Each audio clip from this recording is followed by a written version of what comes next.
CAA সবার জন্য নয়, কাদের করতে হবে এবং কাদের করতে হবে না এখনও অনেক মানুষ কিন্তু ক্লিয়ার না। কারণ এই যে সিএএ পোর্টাল রয়েছে ওখানে একটা হেল্পলাইন নাম্বারও কিন্তু দেওয়া হয়েছে।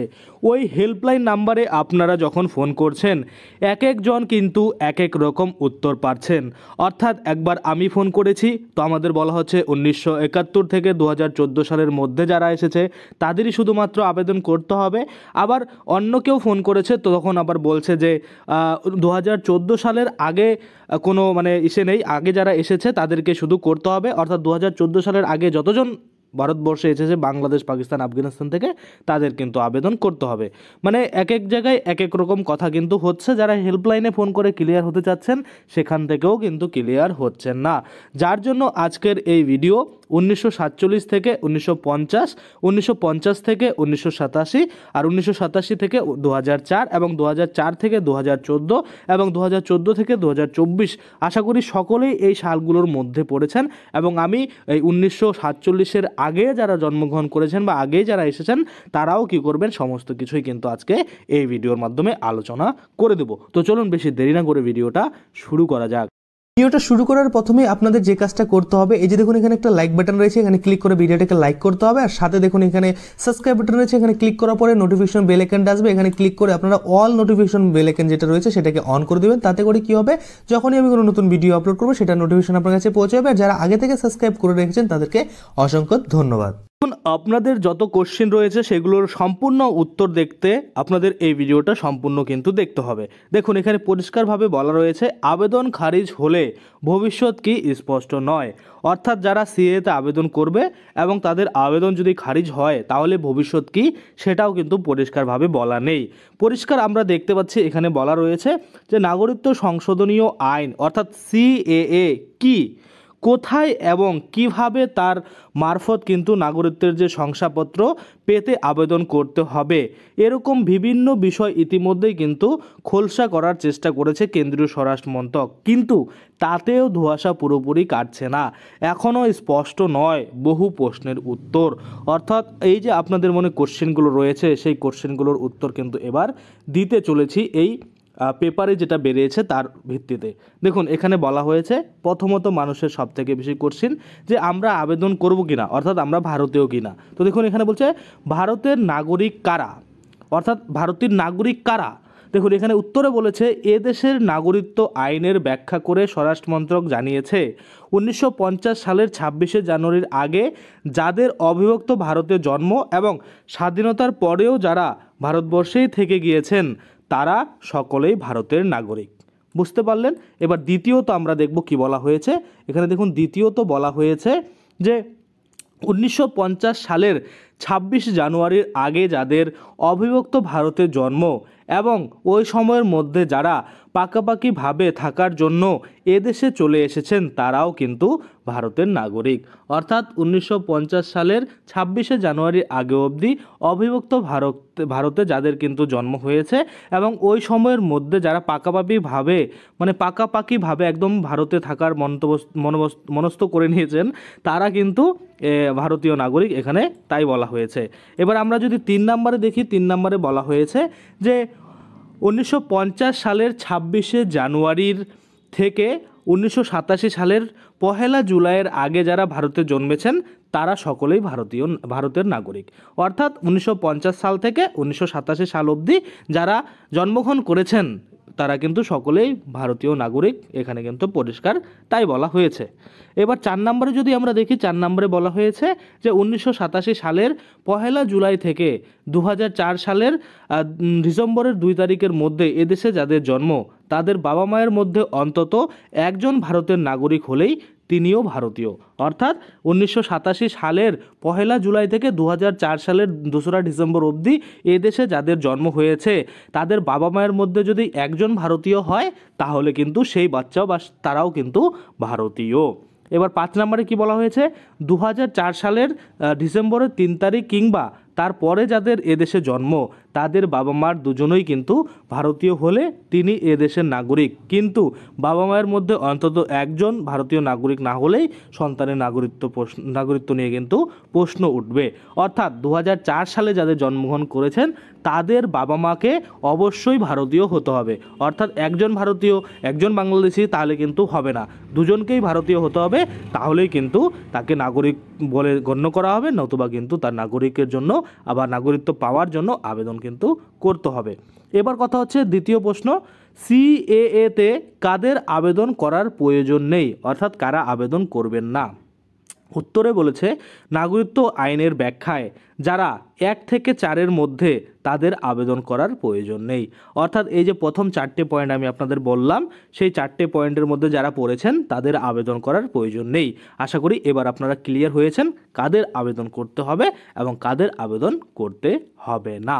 এবার আমরা পরবর্তী প্রশ্ন দেখে নেব। পরবর্তী প্রশ্নতে বলা হয়েছে যে সংশোধিত নাগরিকত্ব আইনে কাদের আবেদন করার কথা ভাবতে হচ্ছে, অর্থাৎ কারা আবেদন করবে। আমরা এর আগে দেখে নিলাম যে 1 থেকে 4-এর মধ্যে যারা পড়েছে তাদের আবেদন করার প্রয়োজন নেই। এবার আমরা দেখছি কাদের আবেদন করতে হবে। দেখুন পরিষ্কারভাবে উত্তরে বলেছে 2014 সালের 31শে ডিসেম্বরের মধ্যে বাংলাদেশ, পাকিস্তান, আফগানিস্তানের মতো দেশ থেকে যে সমস্ত অমুসলিমরা হিন্দু, শিখ, খ্রিস্টান, বৌদ্ধ, জৈন, পার্সি ধর্মীয় অত্যাচারের কারণে এদেশে এসে আশ্রয় নিয়েছেন এবং অন্তত কমপক্ষে কিন্তু 5 বছর ধরে বসবাস করছেন, এই দেখুন কমপক্ষে 5 বছর ধরে ভারতে কাটিয়েছেন, তারা নাগরিকত্বের শংসাপত্র পেতে সিএএতে আবেদন জানাতে পারেন বলে ইতিমধ্যে জানিয়েছে কেন্দ্র। অর্থাৎ এখানে পরিষ্কারভাবে এটাই বলছে যারা 2014 সালের 31শে ডিসেম্বরের আগে ভারতে প্রবেশ করেছেন এবং কমপক্ষে 5 বছর ধরে ভারতবর্ষে রয়েছেন তারাই কিন্তু এই সিএএতে আবেদন করবেন। এবং দেখুন এখানে বলেছে নাগরিকত্ব আইনের ব্যাখ্যায় যারা 5 নম্বরের অন্তর্ভুক্ত তাদেরও আবেদন করার কথা ভাবতে হতে পারে।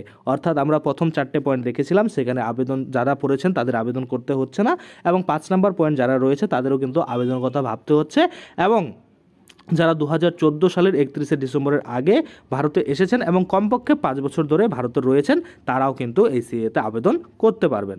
এবার তারপরের কোশ্চেন যদি আমরা চলে যাই, সেটা হচ্ছে যে সমস্ত নথি চাওয়া হয়েছে তার তালিকা তো দীর্ঘ, কারোর কাছে নথি না থাকলে কি করতে হবে।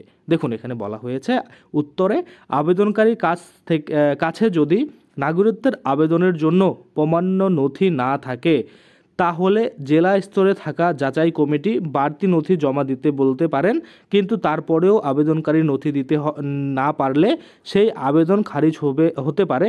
সেক্ষেত্রে এই ব্যক্তিকে অনুপ্রবেশকারী হিসেবে ধরে নেওয়া হবে নাকি ফের আবেদনের সুযোগ দেওয়া হবে, সেই বিষয়টি এখনও বিজ্ঞপ্তিতে একেবারে স্পষ্ট নয়। আরেকবার আমি আপনাদের ভালো করে বুঝিয়ে বলি। অর্থাৎ যারা আবেদন করতে চাচ্ছেন, আপনারা বাংলাদেশ থেকে এসেছেন 2014 সালের 31শে ডিসেম্বরের আগে এবং কমপক্ষে 5 বছর ধরে এখানে আপনারা বসবাসও করে নিয়েছেন, এবার চাচ্ছেন সিএতে আবেদন করবেন কিন্তু আপনাদের কাছে কোনো ডকুমেন্ট নেই, সেক্ষেত্রে কি বলা হচ্ছে, এই যে জেলা স্তরের যে যাচাই কমিটি রয়েছে তারা কিন্তু বাড়তি নথি বা এই ফর্ম যা নোটিফিকেশন বেরোয়েছে সিএতে সেখানেও কিন্তু সেলফ ডিক্লারেশন বা অ্যাফিডেভিট কিন্তু দিয়েছে, অর্থাৎ সেটা দিয়ে আপনারা আবেদন করতে পারবেন। কিন্তু তারপরও আবেদনকারীর যদি মানে নথি দিতে না পারে কোনো রকম, ভারতের নথি তো হয়তো দিতেই পারবে কিন্তু বাংলাদেশি নথি যদি না দিতে পারে, সেক্ষেত্রে কি ওই ব্যক্তিকে অনুপ্রবেশকারী হিসেবে ধরে নেওয়া হবে নাকি ফের আবেদনের সুযোগ দেওয়া হবে সেটা নিয়ে কিন্তু স্পষ্ট না। অর্থাৎ আপনি ধরুন সেলফ ডিক্লারেশন দিয়ে বা এফিডেভিট দিয়ে আবেদন করলেন, তারপরেও কিন্তু আপনার যে আবেদন সেটা খারিজ করা হবে কিনা বা সেই আপনার আবেদন যদি রিজেক্টেড হয়ে যায় তাহলে আপনাকে অবৈধ অনুপ্রবেশকারী বলে ধরবে কিনা, সেটাই কিন্তু মানে এখানে বলা হচ্ছে যে বিজ্ঞপ্তিতে কিন্তু ক্লিয়ার করে নেই যে আপনার আবেদন যদি বাতিল হয়ে যায় বা খারিজ হয়ে যায় তাহলে আপনাকে অনুপ্রবেশকারী বলা হবে নাকি পুনরায় আপনাকে আরও একটা চান্স দেওয়া হবে আবার আবেদন করার জন্য। এবার দেখুন তারপরের যে কোশ্চেন সেটা হচ্ছে সিএ মারফত নাগরিকত্ব পাওয়ার প্রশ্নের ধর্ম একটি বড় বিষয়, কিন্তু কার ধর্ম কি তা কীভাবে প্রমাণ হবে। অর্থাৎ আপনারা জানেন যে 5 ধর্মের কথা এখানে বলা হয়েছে, সেটা আমরা দেখে নেব। হিন্দু, শিখ, খ্রিস্টান, বৌদ্ধ, জৈন এবং ফার্সি যারা রয়েছে তারাই কিন্তু এই সিএতে আবেদন করতে পারবে। এবার যদি আমরা দেখে নিই, এখানে পরিষ্কারভাবে উত্তরে বলেছে যে পাকিস্তান, আফগানিস্তান ও বাংলাদেশের এমন কোনো সরকারি নথি যাতে ধর্মের উল্লেখ আছে, দিতে হবে একটি হলফনামাও, তাতে এই ব্যক্তির যে ধর্মাবলম্বী যে রয়েছে বা এই যে 5টি ধর্মের মধ্যে যে একটি থেকে বিলং করছে তার প্রমাণ কিন্তু থাকবে। কোনো ধর্মীয় সংস্থার প্রধান লিখে দেবেন যে ভারতে আসা ওই ব্যক্তি আফগানিস্তান বা বাংলাদেশ বা পাকিস্তান থেকে এসেছেন এবং তিনি কোনো ধর্ম পালন করেন। অর্থাৎ এখানে এটাই বলছে যে ধরুন আপনাদের মানে কোনো মতো প্রমাণ হচ্ছে না আপনি কোন ধর্ম থেকে বিলং করছেন, তো সেক্ষেত্রে আপনাদের ধর্মের যে প্রধান রয়েছে তিনি যদি লিখে দেয় যে আপনি বাংলাদেশ থেকে এত সালে এসেছেন এবং আপনি হিন্দু ধর্ম বা বৌদ্ধ ধর্ম বা জৈন ধর্ম বা পার্সি ধর্ম বা খ্রিস্টান ধর্ম থেকে বিলং করেন, তাহলে কিন্তু তারা আপনাকে এই যে ধর্ম থেকে আপনাকে বিলং করবে বা যে ধর্ম থেকে দাবি করবে যে আপনি এই ধর্ম থেকে বিলং করেন, সেটাই কিন্তু মেনে নেওয়া হবে। এটা কিন্তু এখানে বলা হয়েছে। এবং তারপরে যে কোশ্চিন রয়েছে, কোনো হেল্পলাইন নম্বর রয়েছে কিনা। হ্যাঁ, তো এটা নিয়ে আমি অলরেডি ভিডিও বানিয়েছি যে হেল্পলাইন নাম্বার কিন্তু ইতিমধ্যেই চালু করেছে এবং সেই হেল্পলাইনে আপনারা ফোন করে আপনাদের যে যাবতীয় কোশ্চিন রয়েছে যে কিভাবে কি করতে হবে বা আবেদন কাদের করতে হবে, এগুলো আপনারা নিজেরাই কিন্তু কোশ্চিন করে জানতে পারেন। এবং প্রশ্ন শেষ যেটা রয়েছে সেটা হচ্ছে খটকা কোথায়, অর্থাৎ এই যে সিএতে আবেদন করতে বলা হচ্ছে, তো খটকা কোথায়, কেন আমরা আবেদন করব না বা কেনই কিন্তু আবেদন করব।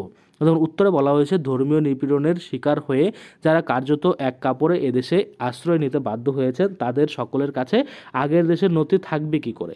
একদম সঠিক কোশ্চিন, কারণ যারা এক কাপড়ে বাংলাদেশ থেকে ধর্মীয় অত্যাচারের কারণে উৎপীড়িত হয়ে যারা পালিয়ে এদেশে এসেছে, আশ্রয় নিয়েছে ভারতে, তাদের কাছে কিভাবে ওই দেশের ডকুমেন্টস থাকবে, স্বাভাবিক না থাকারই কথা।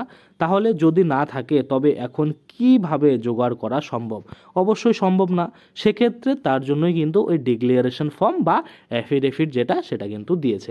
এবার আমি সেটাও আপনাদের দেখাতে চাইব।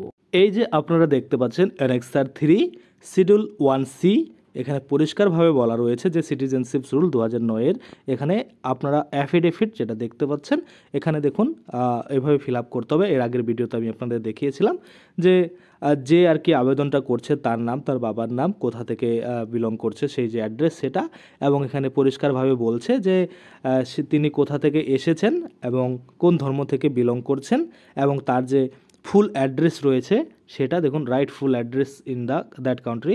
এবার কিন্তু তারপরে এখানে কিছু নিয়ম বলা রয়েছে এবং কবে এন্টার্ড হয়েছিল, কবে ইন্ডিয়াতে ঢুকেছিল সেই একটা সম্ভাব্য ডেট এখানে দিতে হবে।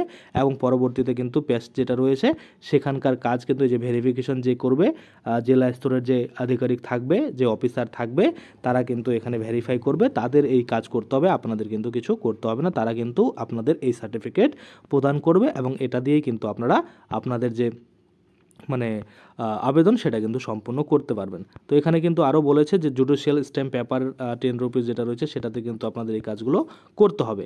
তো এটা একটা গেল, এটা হচ্ছে যাদের ডকুমেন্টস একদমই নেই। আর যাদের ডকুমেন্টস আছে, এবার কী কী ডকুমেন্টস চাওয়া হচ্ছে সেটা যদি একটু আমরা দেখি, চলুন দেখে নেওয়া যাক। তো দেখুন এখানে আপনারা দেখতে পাচ্ছেন অ্যানেক্সার 1-এ যেসব ডকুমেন্টগুলো চাওয়া হয়েছে, list of document to prove that the applicant is a national of Afghanistan or Bangladesh or Pakistan. অর্থাৎ এটাই বলছে যে আপনি যে পাকিস্তানি বা আফগানিস্তানি বা বাংলাদেশি সেটার একটা যে কোনো ডকুমেন্ট এখানে দিলে আপনি কিন্তু সেটা প্রুভ করতে পারবেন। যেরকম এখানে কপি অফ পাসপোর্ট, অর্থাৎ পাসপোর্ট চাওয়া হচ্ছে কোন দেশের, আফগানিস্তান অথবা বাংলাদেশ অথবা পাকিস্তান, যেখান থেকে আপনি এসেছেন সেখানকার, অর্থাৎ আপনারা যে দেশ থেকে এসেছেন সেখানকার কিন্তু দেখুন টোটাল 9টা কিন্তু ডকুমেন্টস চাওয়া হয়েছে। তার মধ্যে প্রথমে পাসপোর্ট রয়েছে, তারপরে আপনাদের যে রেজিস্ট্রেশন সার্টিফিকেট বা রেসিডেন্টাল পারমিট ইস্যু রয়েছে সেটা যদি থাকে, birth certificate, school certificate, identity document, যে কোনো লাইসেন্স, যে কোনো জমির কাগজপত্র বা যে কোনো একটা এমন ডকুমেন্টস গভর্নমেন্টের দ্বারা প্রোভাইড করেছে আপনাকে, সেগুলো থাকলেই কিন্তু আপনারা প্রুভ করতে পারবেন।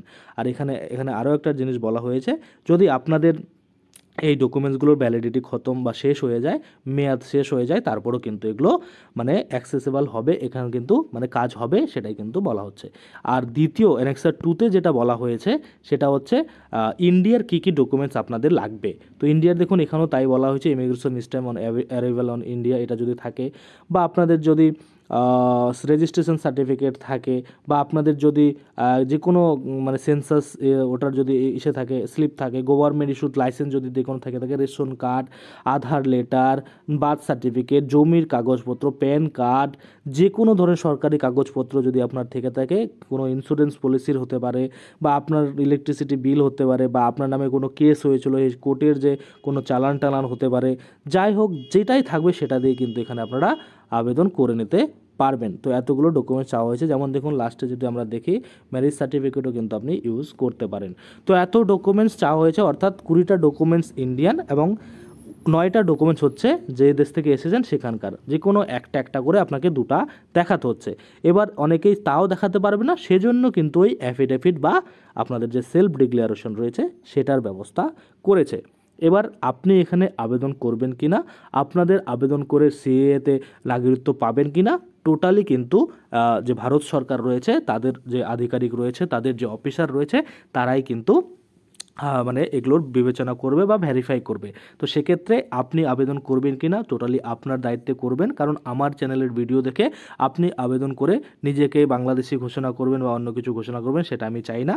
আপনার বিবেক আছে, আপনার বুদ্ধি আছে, আপনারা অনেক চালাক, তো আপনারা জেনে শুনে বুঝে আপনার আবেদন করার প্রয়োজন রয়েছে কিনা সেটা আপনারা বুঝে শুনে নিজেরাই কিন্তু করবেন।